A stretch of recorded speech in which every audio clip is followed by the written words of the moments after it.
नमस्कार मित्रों, आपका एक बार फिर से अभिनंदन है मेरे YouTube चैनल पर। जैसा कि आप जानते हैं कि हम में से बहुत सारे युवक ऐसे होते हैं, बहुत सारे युवा ऐसे होते हैं जो जीवन में बहुत अधिक परिश्रम करते हैं। पढ़ाई के काल में भी वो बहुत परिश्रम करते हैं, बहुत कठिन यत्न करते हैं, पढ़ाई में अव्वल भी रहते हैं। योग्यता के मामले में वो किसी से कमतर नहीं होते। योजनाएं बनाने में भी वो निपुण होते हैं। उनकी योग्यताएं देखकर दूसरे लोग विस्मित हो जाते हैं। लेकिन फिर भी ऐसे बहुत लोग युवा हैं जो अधिक प्रयास परिश्रम करने के बावजूद भी अपने जीवन में सफल नहीं होते। ऐसे लोग बार बार व्यवसाय में हाथ आजमाते हैं, कारोबार करते हैं, कारोबार की योजनाएं बनाते हैं और लाखों रुपए इन्वेस्ट भी करते हैं, लेकिन फिर भी कामयाब नहीं हो पाते। या तो उन्हें हानि उठाकर, नुकसान उठाकर व्यापार से बाहर आना पड़ता है या फिर नौकरी छोड़नी पड़ती है। कई बार तो दुकान बेचनी पड़ती है, दुकान छोड़नी पड़ जाती है। उनके जो उद्योग लगाए उद्योग हैं वो बंद हो जाते हैं। तो उसके पीछे कारण क्या है? क्योंकि ऐसे बहुत बात देखा गया है। कई बार देखा गया है कि उनसे कमतर बच्चे, उनसे पिछड़ रहने वाले बच्चे, उनसे परीक्षाओं में मदद लेने वाले बच्चे उनसे आगे चले जाते हैं। उनको अच्छी नौकरियां मिल जाती हैं, अच्छी जॉब प्लेसमेंट हो जाती है, वो लाखों करोड़ों रुपए कमाते हैं। लेकिन ये छोटी छोटी साधारण सी नौकरियों के लिए भटकते रहते हैं।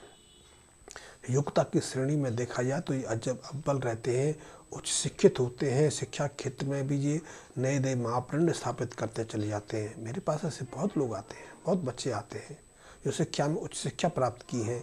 कई बच्चे तो ऐसे हैं जिन्होंने IITs में गोल्ड मेडल लिया है। एक आध उदाहरण तो मेरे पास IAS ऑफिसर का है। IAS ऑफिसर थे, उनकी हिंदुस्तान पेट्रोलियम में कहीं बहुत अच्छी जॉब लगी। फिर उन्होंने कुछ कारणों से, क्योंकि ऐसी असफलताओं के पीछे हमारे निर्णय भी मुख्य भूमिका निभाते, कुछ और कारण भी होते हैं। उन्होंने कुछ निर्णय ऐसे लिए कि अंततः उन्हें सरकारी नौकरी छोड़नी पड़ी, प्राइवेट नौकरी छोड़नी पड़ी। IAS करने के बाद उन्होंने PhD की। वो जीवन में भ्रमित रहे और 40 साल की उम्र के बाद उनका विवाह हो पाया, तब कहीं जाकर जीवन में स्थिरता हो पाए। मैं इस विषय पर फिर कभी चर्चा करूंगा। लेकिन हमारे जीवन में ऐसी विसंगतियां बनती रहती हैं, जीवन में असफलताएं आती रहती हैं कि हम अपने जीवन के उस लक्ष्य को सहजता से प्राप्त नहीं कर पाते। तो उसके कई कारण होते हैं। इन कारणों पर आगे बढ़ें उससे पहले एक रिक्वेस्ट, एक आपसे प्रार्थना है कि यदि आप मेरे से जुड़े रहना चाहते हैं तो मेरे इस चैनल को सब्सक्राइब भी कर लें। और यदि आपके संपर्क में कोई मित्र हैं जो आप जैसी जिज्ञासा रखते हैं, ज्योतिष में भरोसा करते हैं, ज्योतिष को विज्ञान के रूप में लेते हैं, तो उन तक शेयर भी करते हैं, ताकि शायद हम एक दूसरे से सहयोग कर सकें, एक दूसरे को कुछ हेल्प कर सकें, जीवन की कुछ समस्याओं का निवारण कर सकें। तो जीवन की ऐसी विषमताओं के लिए कि हम जीवन में सफलताएं प्राप्त नहीं कर पाते, बार बार असफल होते हैं, और शिक्षित होने के बावजूद, हमारे माता पिता शीर्ष पद पर रहने के बावजूद भी हम अपने जीवन में स्थापित नहीं हो पाते। तो इसके लिए मुख्यतः बृहस्पति के जो दोष हैं, बृहस्पति की जो अशुभता है, जब बृहस्पति की जो ऋण है, वो कारण पाए जाते हैं। क्योंकि 1960 के बाद हमारे जीवन में एकाएक बहुत परिवर्तन आया।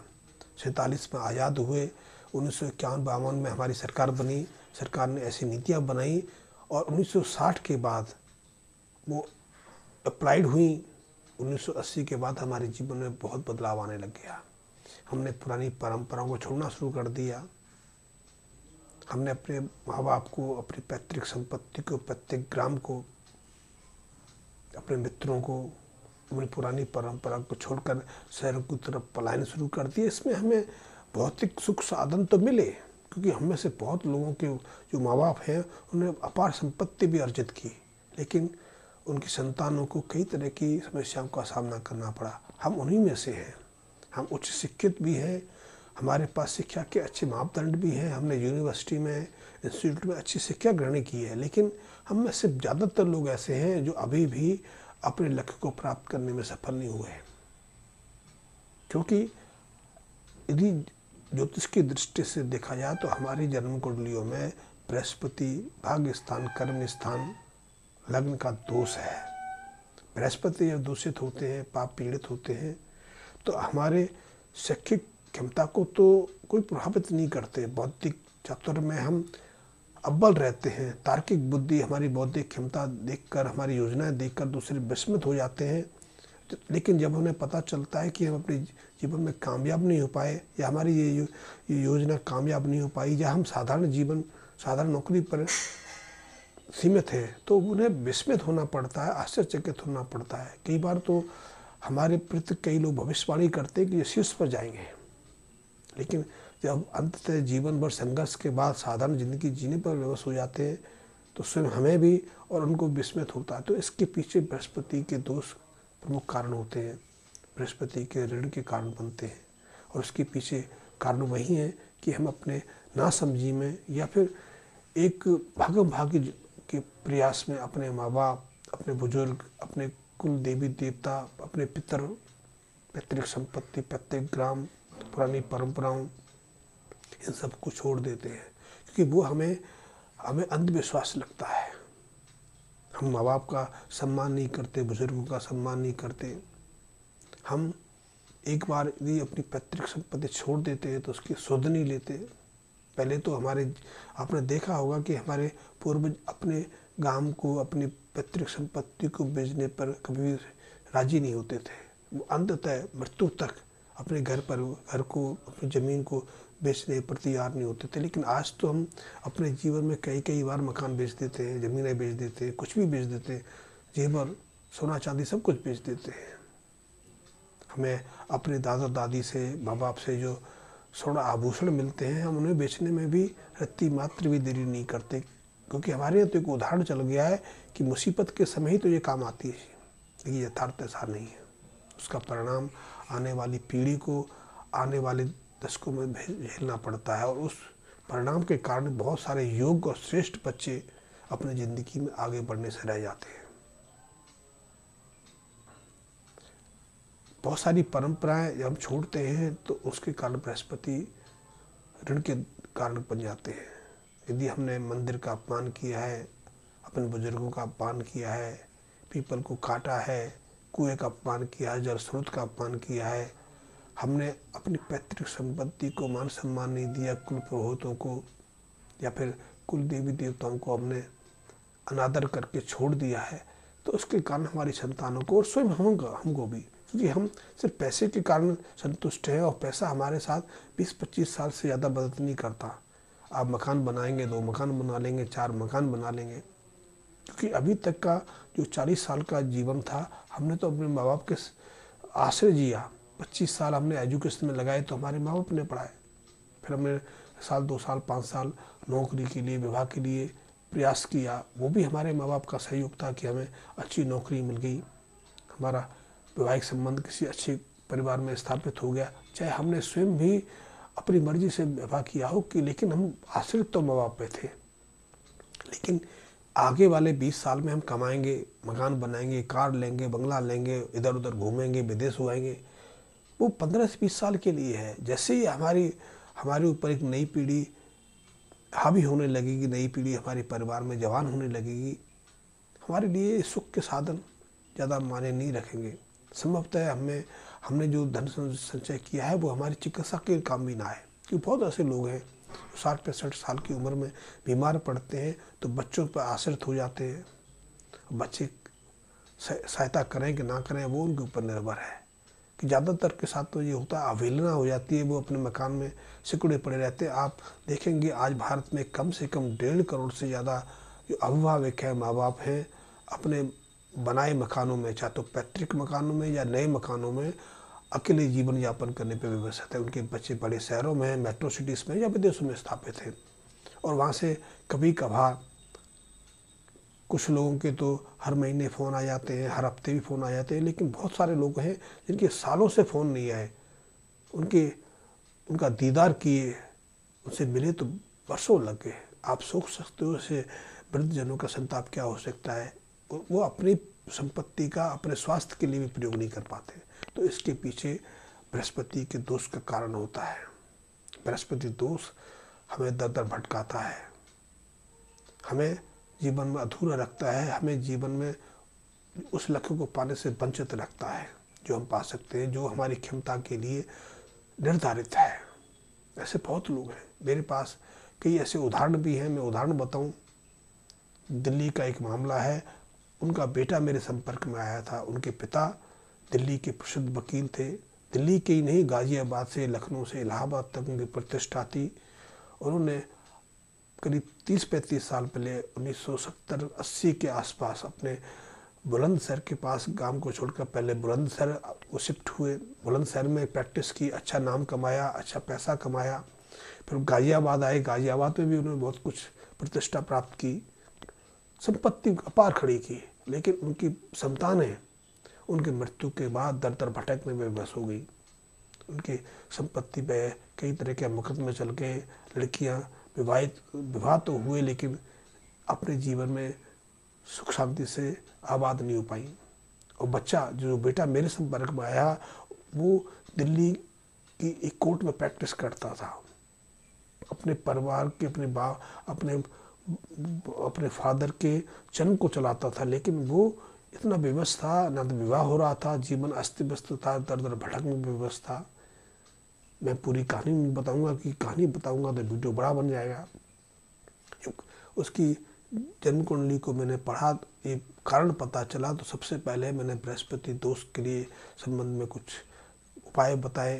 पैतृक संपत्ति, पैतृक ग्राम जाकर कुछ करने को मैंने उसको आग्रह किया, क्योंकि पैतृक स्थान और पैतृक पूर्वजों का जब तक मान सम्मान, उनका आशीर्वाद नहीं मिलता, तब तक बृहस्पति के ऋण से आप ऋण नहीं हो सकते। उसके बाद उसके जीवन में अस्थिरता आई, बहनों के जीवन में अस्थिरता आई, कई मुकदमे से बाहर निकल आया। मेरे साधारण स्वभाव, बहुत लोग मेरे पास ऐसे आते हैं जो उच्च शिक्षित हैं, जिनके पास शिक्षा की उच्च श्रेणियाँ हैं, उच्च डिग्रियाँ हैं, योग्यता के अनुसार उनको अपने जीवन में बहुत शीर्ष पर होना चाहिए, लेकिन दर दर भटकते हैं। कभी वो एजुकेशन में जाते हैं, कभी वो प्राइवेट सेक्टर में जाते हैं, कभी वो सरकारी अच्छी नौकरी मिलने के बावजूद भी उच्च नौकरी के कारण उसे छोड़ देते हैं, कभी आईएएस बनने के जाते हैं। लेकिन जीवन में अस्थिर जीवन के कारण, सही निर्णय न लेने के कारण अपनी योग्यता के अनुसार सही चुनाव नहीं कर पाते। ये बृहस्पति का ऋण दोष है, और इसके सिम्टम भी हो सकते हैं, क्योंकि ऐसे व्यक्ति बुद्धि चातुर्क में, बौद्धिक क्षमता में बहुत अच्छे होते हैं, शिक्षा की उच्च डिग्री होती है, तार्किक होते हैं, तत्क्षण किसी प्रश्न का उत्तर दे सकते हैं, बौद्धिक क्षमता में शीर्ष होते हैं। लेकिन बृहस्पति के ऋण के कारण या तो उनके बाल झड़ने शुरू हो जाते हैं, चेहरे पर उम्र से पहले बुढ़ापा छाने लगता है। इनके कारण, बृहस्पति ऋण के कारण है कि इनके या इनके पूर्वजों ने पैतृक संपत्ति को छोड़ के बुजुर्ग को छोड़ दिया, मंदिर का अपमान कर लिया, पुरानी परंपराएं त्याग दी। कि पुरानी परंपराएं हमारे जीवन के लिए बहुत महत्वपूर्ण है, और 1980 के बाद हमने पुरानी परंपरा को एक तरह से तिलांजलि देनी शुरू कर दी है। आधुनिकता के नाम पर पुरानी परंपराएं में हमें धक्कियाँ सुनी लगने लगी हैं। इसलिए जिन परिवारों ने कितनी पीढ़ियों तक मांसाहार नहीं किया, आज उनके बच्चे मांसाहार कर रहे हैं, किसी तरह का मांसाहार कर लेते हैं, अंडा, मांस, मच्छी, इनका आहार, इनका समान आहार बन गया है। मांस, मदिरा पान करते हैं, पूरी रात निशाचर जिंदगी जीने पर वो अपने को प्रसन्नचित अनुभव करते हैं। होटल जाना, पराई स्त्रियों या पराई पुरुषों के साथ सहवास करना, सब कुछ करते हैं। ये हमारी परंपरा में नहीं है, और उसी परंपरा के कारण जीवन भर कई तरह की विषमताओं का कारण झेलना पड़ता है। तो ऐसी विषमताओं, ऐसे लक्षण यदि आपके पास हैं, तो आप इनसे बाहर कैसे आ सकते हैं? क्योंकि जब तक बाहर नहीं आएंगे तो इस वीडियो का क्या लाभ। तो उसके लिए सबसे पहले जन्म कुंडली के विश्लेषण के आधार पर, यदि आपकी जन्म कुंडली में अशुभ योग है, अशुभ ग्रहों के मेल हैं, तो उनका तो आपने समाधान करना ही करना है। लेकिन बृहस्पति के ऋण से बाहर आने के लिए बृहस्पति का उपाय करना भी आपके लिए बहुत आवश्यक है। तो उसके लिए सबसे पहले आपके कुल परिवार में जितने सदस्य हैं, कुल परिवार से समान मात्रा में एक धन की मात्रा इकट्ठी करें। यदि आप में से कोई देने में योग्य नहीं है या आप उसे ले नहीं सकते क्योंकि बहुतों के साथ मनमुटाव रहते हैं, मांग नहीं सकते, तो उसका भरपाई आपने करनी है और जितनी आपने इकट्ठी करनी है उससे 10 गुना आपने उसमें अपना सहयोग देना है। इससे आप बृहस्पति संबंधी चीज़ें खरीद के, जैसे कि पीले वस्त्र ऐसे ना हो कि फॉर्मेलिटी के लिए देने जा रहे हैं। कुर्ता पजामा होता है, वैसे आजकल कुर्ता धोती तो कोई पहनता नहीं, स्वाफी पन्ना होता है या फिर पीतल का बर्तन हो सकता है, केसर की गांठ हो, केसर की डिब्बी हो सकती है, सोना हो सकता है। सोने की मात्रा निर्धारित नहीं है, लेकिन आप अपनी सामर्थ्य के अनुसार सोने का उसमें प्रयोग कर सकते हैं। या फिर जो पैसा इकट्ठा हो घर परिवार से, उसको आप मंदिर में दान कर सकते हैं, मंदिर में घंटा आदि लगवा सकते हैं। यदि मंदिर की कोई आवश्यकता है तो बर्तन आदि दान कर सकते हैं। मंदिर का कोई पुजारी, कर्मकांडी, संस्कारी पुजारी हो तो आप उसको दान दे सकते हैं। उसकी बेटी के विवाह आय कार्य में मदद कर सकते हैं, कन्यादान में उसका उपयोग कर सकते हैं। पीपल का वृक्ष लगा सकते हैं, आम का वृक्ष लगा सकते हैं, बड़ का वृक्ष लगा सकते हैं। या फिर किसी धर्म स्थान पर जल का स्रोत आप निर्मित करवा सकते हैं। मैं नल लगाने के लिए, कुआं खुदवाने के लिए नहीं कहता कि कुआं खुदवाना, नल लगवाना अलग ग्रह का कारण है, लेकिन जो जल का स्रोत है, जल का स्थान है, उसकी मरम्मत आदि करा सकते हैं कि ताकि दूसरे लोग जल का सेवन कर सकें, खास करके पक्षी आदि उस जल का उपयोग कर सकें। और ऐसी दान दक्षिणा देकर किसी वृद्ध पुरोहित को, ब्राह्मण को, ब्रह्मचारी को, शिक्षक को, मैं ब्राह्मण उसको नहीं कहता जो मदिरा पान करते हैं, जो आजकल आधुनिक जीवन शैली जीते हैं। मेरा ब्राह्मण तो वो है जो आज भी संस्कारी है, और ऐसे बहुत लोग हैं। ऐसे परिवर्तित ब्राह्मणों से ऐसे लोगों की संख्या कम से कम 80% है, जो बहुत यत्न से अपने बच्चे पढ़ाते हैं। किसी के सामने अपनी स्थिति को बोल नहीं सकते, लेकिन बहुत से ऐसे ब्राह्मण भी हैं, मदिरा पान करते हैं, मांसाहार करते हैं, झूठे सर्टिफिकेट बना लेते हैं, बच्चों के लिए झूठी एफिडेविट देते हैं। तो ऐसे लोगों से नहीं, सहज संपन्न संस्कारी लोग हैं, आप उनको ये बृहस्पति संबंधी चीज़ें देकर आप उनसे आशीर्वाद लें। आपको बृहस्पति के दोष से निवृत्ति मिल जाएगी। आपने अन्य उपाय तो करने ही करने हैं। तो ऐसे साधारण प्रयोगों से आप अपने जीवन में जो असफलता है उनको सफलता में परिवर्तित कर सकते हैं, अपने लक्ष्य को पा सकते हैं।